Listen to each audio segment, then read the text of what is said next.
기도회 제32차 내적 치유 수양회로 우리가 함께 말씀을 나누고 있습니다.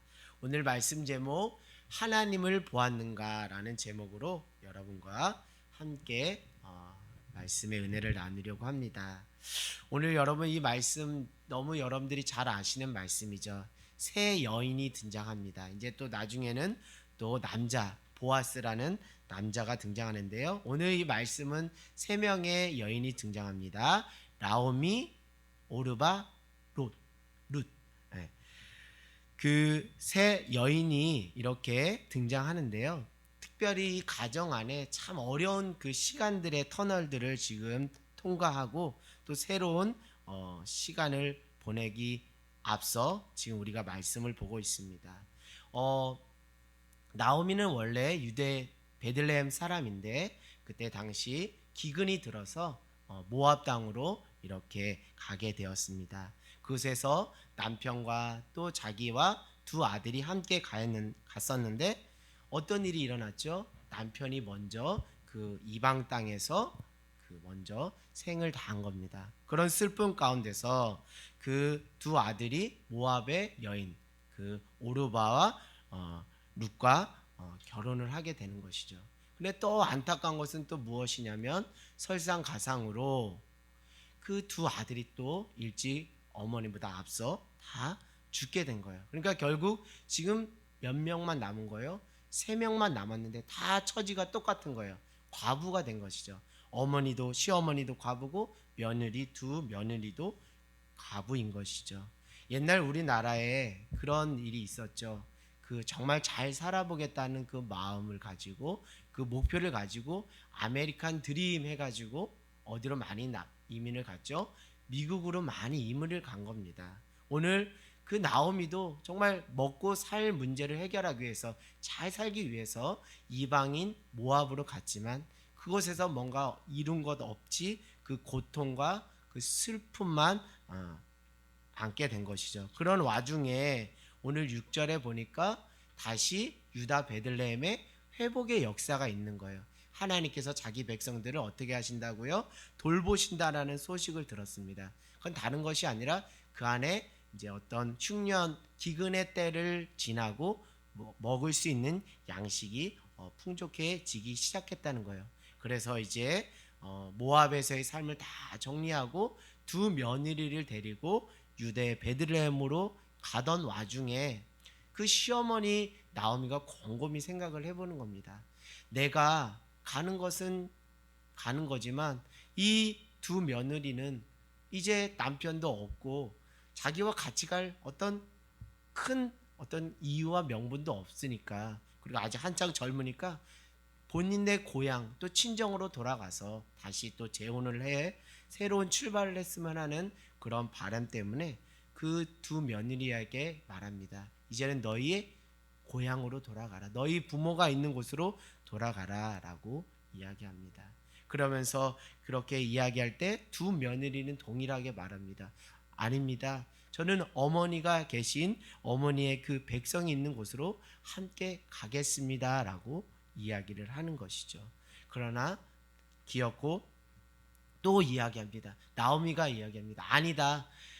내 태중에 너희와 함께 그 결혼할 그런 자녀를 내가 지금 둘 상황도 아니고 그런 소망도 없다. 나는 나이가 들었다. 설령 남편을 맞이해서 내가 아이를 낳는들 그 아이가 자라기까지 너희가 기다릴 수는 없는 것이다.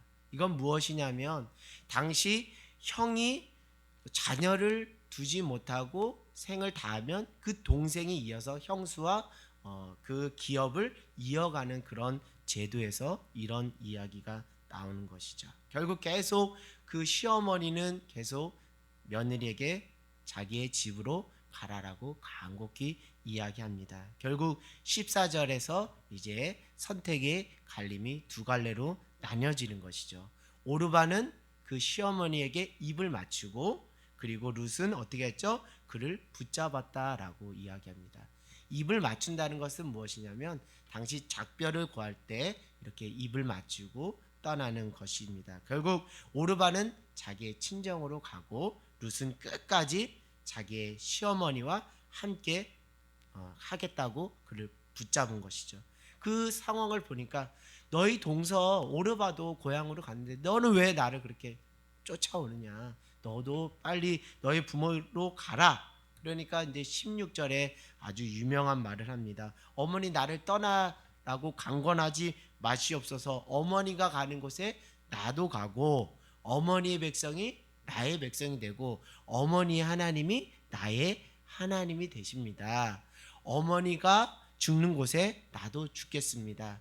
죽음을 제외하고는 내가 어머니를 떠난다면 하나님께서 나에게 벌 내리시고 더 내리시기를 원합니다. 라고 강력한 자신의 뜻을 이야기를 하는 거죠. 이야기를 듣고 이제 나오미는 포기를 합니다. 며느리 룻이 나를 그렇게 따르기를 원하는구나 라는 그 본심을 깨닫고 이제 더 이상 나를 떠나라라는 말을 하지는 않았습니다. 사랑하는 여러분, 오늘 룻은 이방 여인이죠. 이방 여인입니다. 근데 오늘 2장부터 이제 여러분들이 말씀을 읽어 나가면 알겠지만 룻이 누구를 만나서요? 보아스를 만나서 그를 통해서 누구를 낳았죠? 오벳을 낳고 오벳이 이새를 낳고 이새가 다윗을 낳고 쭉쭉쭉 내려오다가 누구를 낳았죠? 예수 그리스도를 낳은 것이죠. 결국 예수 그리스도의 그 족보의 그 이방 여인 룻이 그 족보, 구원의 역사의 족보의 한편의 그 인물로서 장식을 하게 되는 것이죠. 사랑하는 여러분, 참 두 며느리 다 효심이 지극합니다. 저는 오늘 첫째 오르바가 시어머니를 붙잡았다가 결국 고향으로 떠난 것에 대해서 전혀 그것에 대해서 믿음 없다라고 말하고 싶은 것은 아닙니다. 두 며느리 모두 다 효성이 좋은 것은 사실입니다. 그러나 어떤 상황에서 그 선택이 갈렸는가? 저는 이 말씀을 준비하면서 이런 생각이 듭니다. 한편의 인생은 시어머니만 본 인생이고 한편의 인생은 시어머니 너머에 하나님을 본 인생이다라고 저는 생각이 듭니다. 결국 오르바는 그 어머니와 같은 고통, 어머니처럼 본인도 그 같은 과부로서 같은 과부의 심정으로서 어머니와 그 고통을 같이 나누는 그런 정도의 삶을 살았지만 그 너머에 하나님까지는 보지 못했던 것 같아요. 그러나 룻은 그 어머니와의 그 고통, 또 자신이 겪은 고통, 그 동일한 그 고통 속에서 하나님을 보게 된 것 같아요.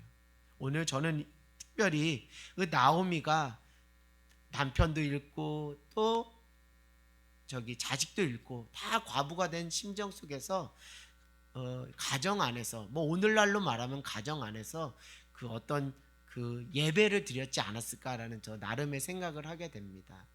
그 나오미는 하나님을 믿었던 사람이기 때문에 하나님에 대한 이야기들을 자녀 또 며느리들에게 자연스럽게 꺼냈을 거라고 생각해요. 그러면서 내가 일찍이 남편을 여의고 또 두 자식을 잃은 그 고통과 슬픔 속에서 하나님을 부여잡고 처절하게 울부짖으면서 그 고통의 자리에서 살아내는 삶의 흔적을 그 오르바나 또 룻이 보았을 거라고 생각해요. 그러면서 그 속에서 하나님이 부어주시는 그 위로, 또 하나님께서 다시금 또 일으켜 주시는 그 소망, 또 용기를 얻어서 살아가는 그 삶의 면면을 두 며느리들이 다 보았는데, 한 며느리는 그 어머니의 그 고통의 자리에 함께 동참하는 정도로만 여겼다면 그 룻은 그 어머니의 그 삶의 자리에서 하나님의 모습을 보았다는 것이죠. 저는 오늘 이 말씀을 보면서 정말 같은 육신의 그 관계 속이 아니라 같은 믿음의 영적인 관계, 신앙 안에서의 관계가 대단히 중요하겠다라는 생각을 하게 됩니다. 특별히 나오미와 룻의 관계는 정말 영적 교제 관계에 있지 않았을까라는 생각이 듭니다. 두 며느리와 이렇게 주거니 받거니 하면서도 늘 어떤 신앙 안에서 또 하나님 안에서 그런 어떤 하나님이 부어주신 마음에 대해서 가정 안에서 어떤 그런 영적인 친밀한 교제가 오르바보다는 룻과 더 더 친밀하게 이루어지지 않았을까라는 저 나름의 생각을 해보게 됩니다. 그러면서 나오미가 그 하나님으로부터 받은 위로, 그 위로로 또 두 며느리들을 위로했겠죠. 나도 남편을 잃어서 이렇게 힘들고 또 두 아들을 잃어서 이렇게 힘든데 너희도 남편을 잃어서 얼마나 힘들겠니? 나는 지금 이 고통의 자리 가운데서 하나님만 붙잡고 하나님만 간절히 의지하면서 나는 지금까지 버티고 있다.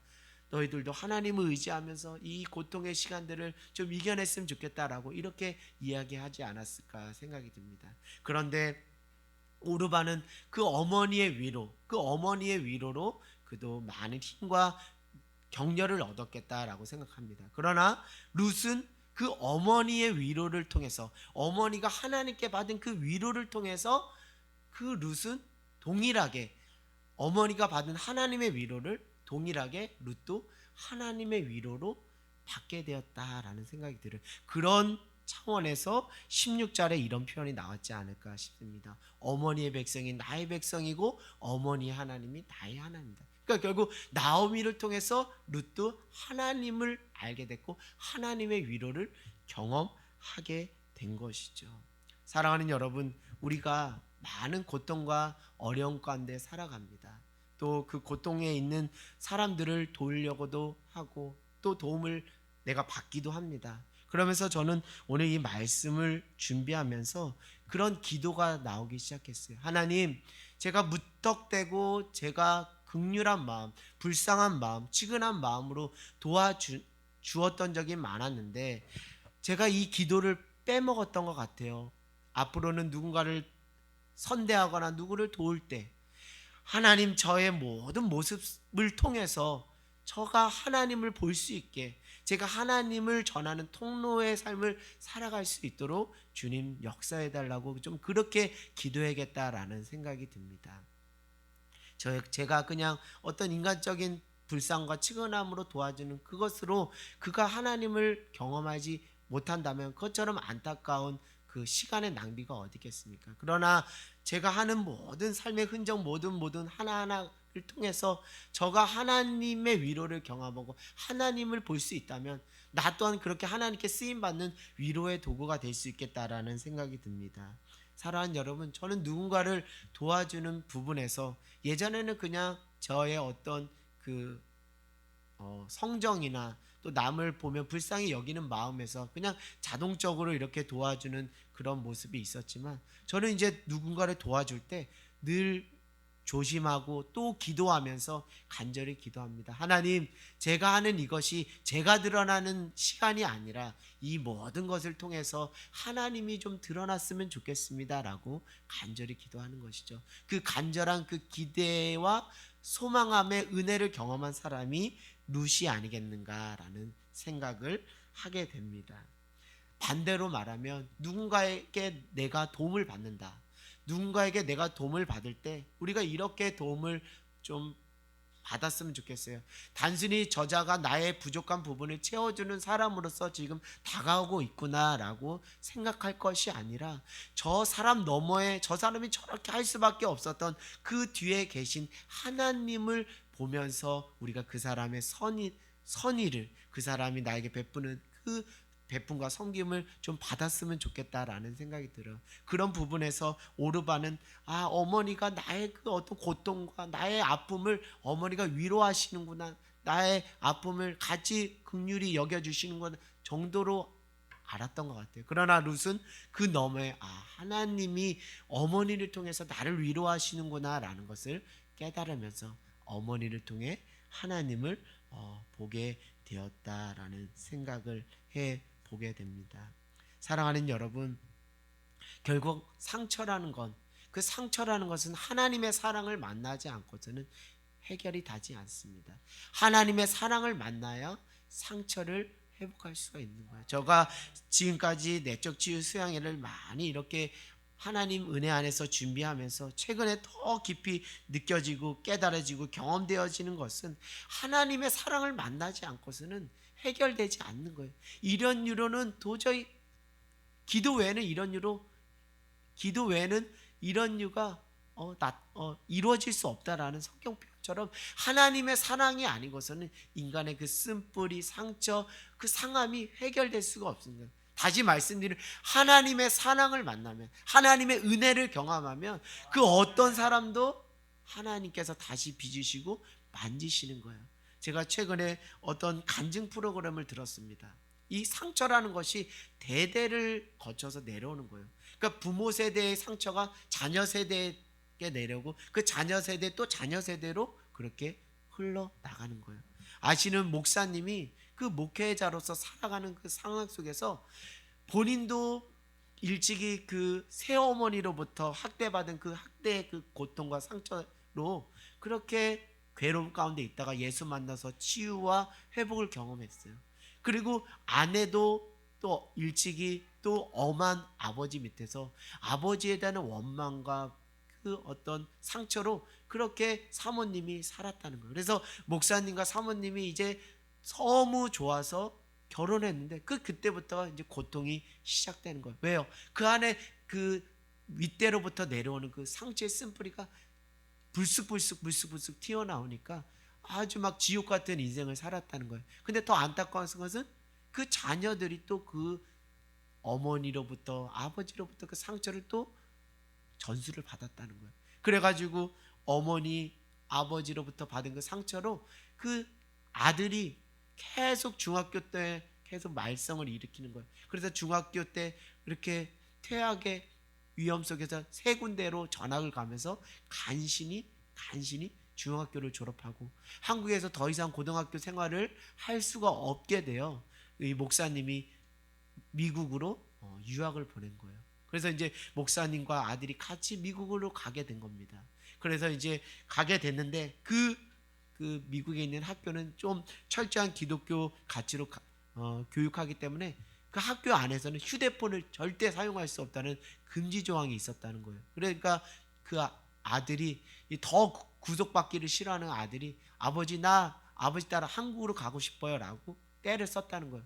아버지는 또 다음날 가서 또 본인이 섬기는 교회에서 사역을 이어가야 되는데 이런 상황 속에서 아들아 나랑 같이 예배를 하자, 나랑 지금 이 자리에서 무릎 꿇고 나랑 기도하자라고 간절히 하나님 앞에 매달리고 기도를 했는데 어느 순간 성령께서 그 마음에 상함이 있고 상처와 쓴뿌리가 있는 그 둘째 아들에게 강하게 찾아가 주셔서 그가 성령님을 통해서 하나님의 사랑을 경험하고 20분 동안 떼굴떼굴 계속 불렀다는 거예요. 하나님, 제가 잘못했습니다. 제가 하나님의 사랑을 무시하고 하나님이 없는 것처럼 살았던 저를 용서해 주시옵소서라고 계속 20분 동안 떼굴떼굴 굴면서 회개의 기도를 드렸다는 거예요. 결국 그가 하나님의 사랑을 만나서 회복되어서 지금 아버지처럼 주의 종의 길을 걸어가고 있다라는 얘기를 들으면서, 사랑하는 여러분, 우리가 지금 제가 여러분에게 전하는 이 말씀 속에서도 하나님의 사랑이 여러분에게 전해지고 성령께서 여러분에게 하나님의 사랑을 부어주지 않으면 저는 제가 여러분의 상처를 치유할 수 있는 사람이 절대 아닙니다. 저는 그저 하나님의 은혜 안에서 도구로 쓰임받을 뿐이죠. 오늘 시공간을 초월해서 역사하시는 하나님께서 오늘 이 말씀을 통해 눕기 말씀을 통해서 하나님의 그 헤세드, 인애하시고 자비로우신 그 사랑, 거부할 수 없는 사랑, 무조건적으로 나를 사랑하시는 하나님의 사랑, 이방 여인임에도 불구하고 예수 그리스도의 족보에 참여하게 된 하나님의 그 전적인 그 은혜, 하나님의 사랑이 여러분의 삶에 고스란히 임하는 회복과 치유의 역사가 일어나기를 원합니다. 저는 예전에 사람을 볼 때 참 실망감이 들 때가 있었어요. 그건 다른 것이 아니라 요즘에도 여러분 매스컴을 통해서 많은 실망감과 탄식을 했을 거라 생각합니다. 그것은 무엇이냐면 한 아이가 입양된 지 16개월 만에 안타까운 삶을 마감했어요.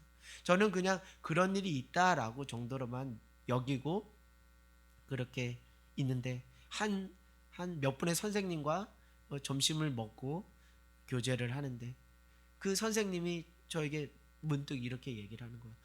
그 아이의 양부모가 다 크리스찬이라네요.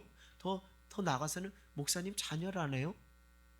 저는 그 얘기를 들으면서 더 이상 제가 뭔가를 할 수 있는 힘이 쫙 빠지더라고요. 더 이상 말을 할 수가 없게 되더라고요. 예전 같으면 어떻게 저럴 수 있어 라고까지 비난하고 손가락질 했을 텐데 그런 힘조차 나오지 않더라고요. 주님, 제가 잘못했습니다. 저를 용서해 주십시오. 제가 대신 사과할 수 있다면 제가 100번이고 1000번이고 제가 무릎을 꿇겠습니다 하는 속죄의 기도가 나오더라고요.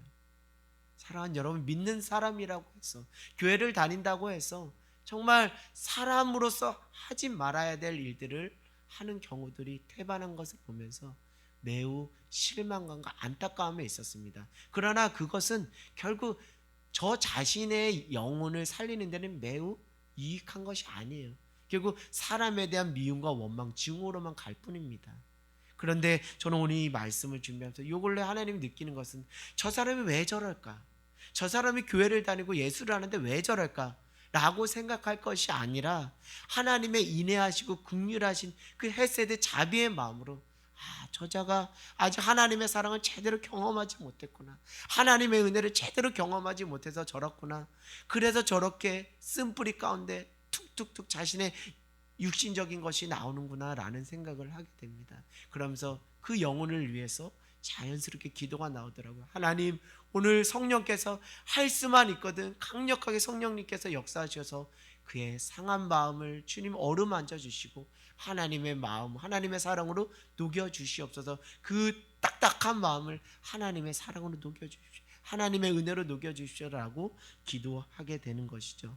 사랑하는 여러분, 우리 자녀들에게 늘 기도하십시오. 하나님, 우리 자녀가 일찍이 하나님 상처로 얼룩진 인생이 되지 않고 상처로 그 심령이 딱딱한 심령이 되지 않게 하여 주시고, 하나님의 사랑을 만나서 하나님의 은혜를 만나서 그 사랑 때문에 다시 회복되고 치유되는 놀라운 역사가 있게 해달라고 간절히 기도하게 되는 것이죠. 사랑하는 여러분, 우리가 살아가는 모든 일상의 삶의 흔적에 하나님의 사랑이 숨겨져 있습니다. 믿음의 사람, 영안이 열린 사람은 그것을 볼 것입니다. 그러나 우리가 아직 육신의 눈으로 살아간다면 그것조차, 상대방이 나에게 베푸는 호의조차 색안경을 끼고서 보겠죠. 사랑하는 여러분, 하나님의 사랑을 경험하십시오.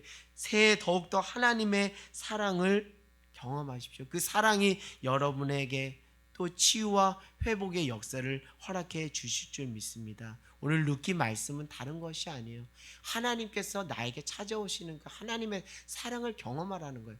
이 모압 여인 룻이 뭔 대단한 것이 있습니까? 유대 사람들의 선민의식에 따르면 이 룻은 그냥 이방 여인이고 또 과부에 불과한 겁니다. 그럼에도 불구하고 하나님의 전적인 구속의 은혜 속에서 기업 물을 자로서의 그 역할을 감당하는 그 보아스를 통해서 그 이삭을 주면서 또 그와 결혼하는 이 과정을 통해서 그 깨어지고 또 그 고통에 있는 그 가정이 다시 회복하여 자녀를 낳고 또 그것이 다윗과 또 예수를 낳는 그 회복의 역사를 보면서, 사랑하는 여러분, 오늘 하나님의 사랑이 여러분의 삶에 물밀듯이 찾아옵니다. 그러나 잠자는 자는 그 하나님의 사랑을 알지 못하겠죠. 깨닫지 못하겠죠. 오늘 이 밤에 간절히 기도합시다. 성령 하나님, 오늘 하나님이 나에게 부어주시는 은혜, 특별히 우리가 관계와 관계 속에서 부어주시는 하나님의 은혜를 정말 사람의 눈으로만 보지 말고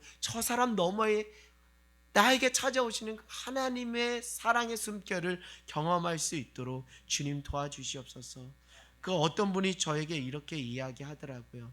자신이 치유받을 수 있었던 비결, 자신이 회복할 수 있었던 비결은 다른 것이 아니라 늘 자신은 이렇게 기도한대요. 하나님, 제 안에 상처가 생각나게 해달라는 거예요. 상처를 묵히지 말라는 거예요. 상처를 그냥 숨기지 말고 회피하지 말라는 거예요. 상처를 치유하려면 상처가 드러나야 그것에 회복과 치유가 있습니다. 그래서 매 순간순간마다 상처가 드러날 수 있도록 주님 저를 붙잡아 주시고 그 상처 속에서 하나님의 사랑으로 그 상처를 쩌매 주십시오. 어떤 분은 이렇게 고백합니다. 저는 7살 때 그 상처가 툭 하고 튀어나왔습니다. 다른 것은 아니라 그 새어머니가 저희 얼굴을 막 발로 짓밟은 그런 것들이 툭툭 하고 튀어나왔다는 거예요. 그럴 때 회피하지 않고, 하나님, 저의 상처를 주님 불쌍히 여겨주시고 그 상처를 하나님의 사랑으로 녹여주십시오. 여러분, 크리스찬이 얼마나 연기력이 뛰어난 크리스찬이 얼마나 많습니까? 교양 있는 크리스찬이 많지 않습니까? 그렇게 껍데기 같은 인생으로 살지 마십시다. 우리 안에 아픔과 그 고통과 상처가 있다면 하나님께 드러내십시오. 하나님께 드러내 보십시오. 사도 바울의 고백처럼 약함이 도리어 나의 자랑이다 라고 말하는 것처럼 더 이상 숨기지 마시고 더 이상 회피하지 마시고 특별히 가정 안에서 또 공동체 안에서 여러분의 연약함을 또 하나님 앞에 고백함으로 하나님의 사랑으로 치유되는 저와 여러분 모두가 되기를 원합니다. 새해 부디 바라고 원하기는 나의 삶의 모습을 통해서 누군가가 하나님의 사랑을 경험할 수 있다면 그것처럼 그 하나님께 값지게 쓰임받는 인생은 어디 있을까라는 생각이 듭니다. 여러분의 삶에 하나님의 사랑이 묻어나기를 소망합니다. 여러분의 삶을 통해서 누군가가 하나님의 위로를 경험하는 삶이 되기를 원합니다. 또 반대로 누군가가 나에게 찾아와서 선의를 베풀 때 그 사람이 그냥 내가 불쌍해서 도와준다 이런 차원으로 볼 것이 아니라 저 사람이 하나님의 사랑으로 나에게 찾아오시는구나. 저 사람이 찾아오는 것이 아니라 하나님이 나에게 지금 찾아와서 나를 치유하시고 회복하시려구나 라는 그런 영적인 센서와 더듬이를 가지고 그 하나님의 사랑을 경험하는 저와 여러분 모두가 되기를 원합니다. 나중에 여러분 시간이 되시면 2장, 3장, 4장 이렇게 읽어보시면서 나 같은 자에게 찾아오시는 하나님의 사랑, 거부할 수 없는 사랑을 더욱더 깊이 경험하면서 여러분의 안에 있는 치유, 여러분 안에 있는 상처, 또 쓴뿌리들이 치유되는 놀라운 은혜가 있기를 원합니다. 결국 말씀을 마치겠습니다. 우리가 하나님을 보았을 때, 하나님을 경험할 때 그 안에 치유와 회복의 역사가 있다는 것이죠. 올 한 해 부디 바라고 원하기는 하나님을 보십시오. 맛보아십시오. 더욱더 깨달아 알아가십시오. 그래서 하나님 나를 얼마나 사랑하는지를 더욱더 경험하고 깨달아가는 귀한 복된 인생 한 해가 되기를 주님의 이름으로 간절히 소망합니다. 오늘 이 시간 우리